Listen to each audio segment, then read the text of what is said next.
In today's video, I'm going to teach you how to create automatic leaderboard in Google Sheets. We're going to build a dynamic leaderboard that automatically ranks your entries based on score, using a single formula. Start by opening your web browser and going to Google.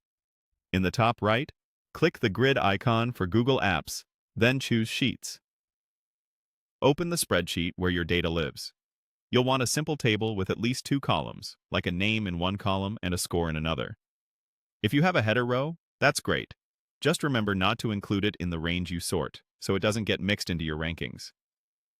Click an empty cell where you want your leaderboard to appear. This will be a separate, automatically updated view of your data. Type =sort and add an opening parenthesis.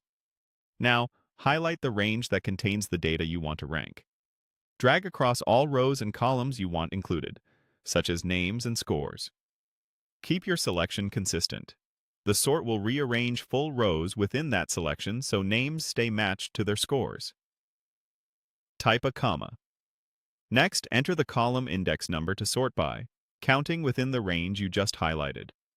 For example, if you selected two columns and the second one is the score column, type 2.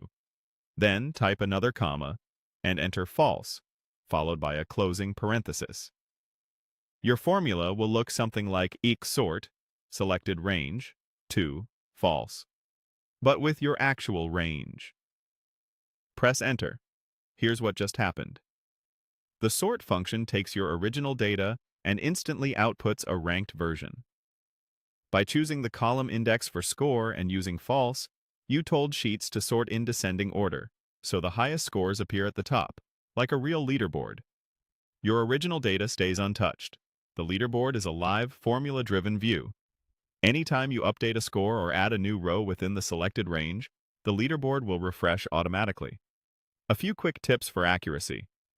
Make sure the score column is truly numeric, not stored as text, so the sort is correct.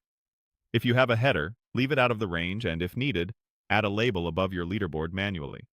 If your scores tie, the order of tied entries will follow the original order in your data. That's it. Your automatic leaderboard is ready, clean, and always up to date.